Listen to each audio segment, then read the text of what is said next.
So I'm meditating, and some woman comes up and she starts talking. I'm listening to her voice, and her voice intrigued me. So I said to her, where were you educated? And she said, my education never came from any school. So she says, what do you do? So I told her about the video that I did about Malcolm X, and I said to her that many people didn't understand an aspect of Malcolm X's life. The part where he had a shift in his mindset when he was confronted with new facts and evidence. So I said, this is what I do. I just do YouTube channels because I am interested in telling people the truth and giving them the right knowledge.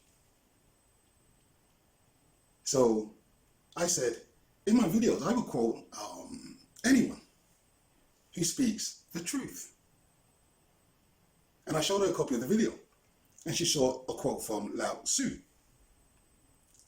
And I said, I will quote from Martin Luther King to Malcolm X to Nietzsche, from Socrates to Aristotle, from Buddha to Lao Tzu to Confucius. And she said, Confucius isn't his name. She said Confucius is the westernized version of his name because they were too lazy to learn to say his real name. Confucius is the Latinized version of his name, and his name is Kung Fu Su. But his original name was Kung Xiu. His original name was Kung Xiu. I was like, that's interesting. I never knew that. She says, what's your name? So I told her my name. I said, I do not have a surname.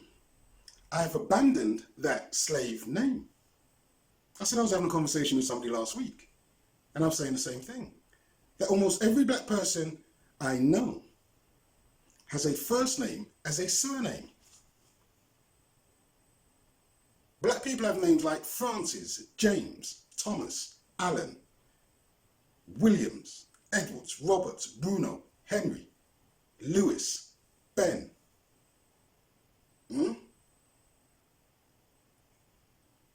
I said, but English people have names like Baker, Butcher, Carpenter, Tailor, Blacksmith, Shoesmith. So these are all last names which denote their occupation. But black people have first names as last names, and that name is the name of the slave master. So when I became aware of that, I abandoned it. I have one name. So she says, but do you know why it's called a surname? I said, no. She says, it's because the planters, the slave owners, were knighted by the monarch. So they became Sir James of, or Sir Thomas of, or Sir Allen of.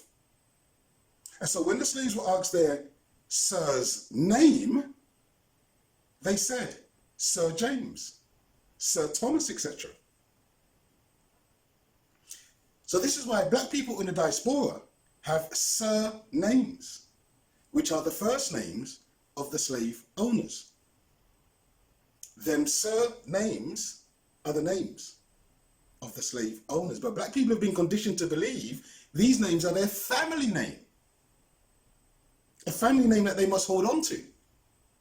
But it's not a family name. It's the slave master's name.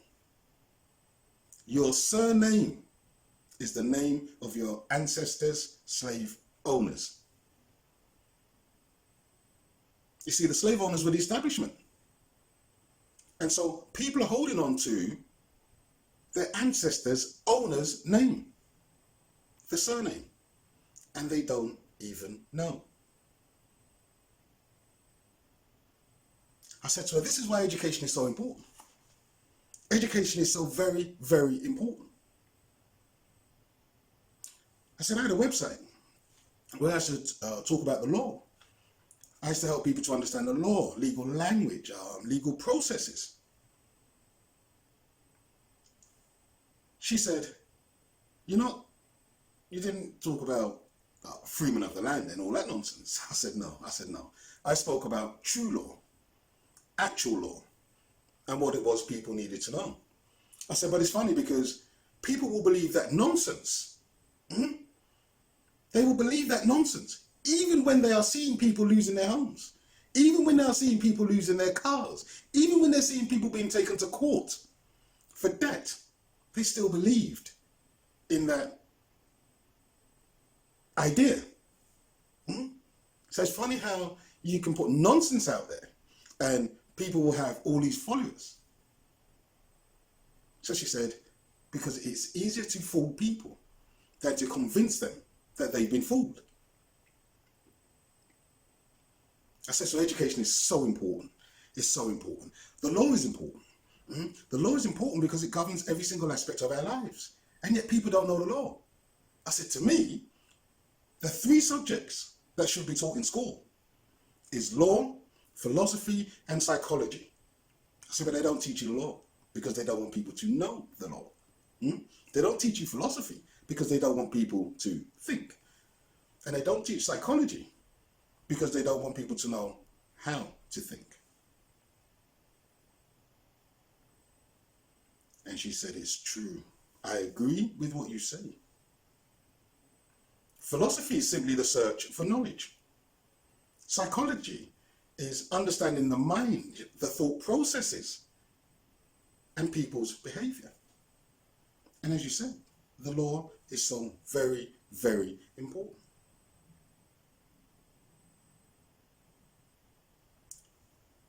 So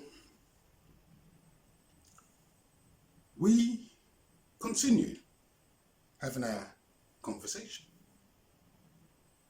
And then she said, you must continue doing what you do because people must know the truth. And then she quoted Confucius. She said, teachers open the door. You enter by yourself. So, that is the story. You see, when the mind is still, the answers come.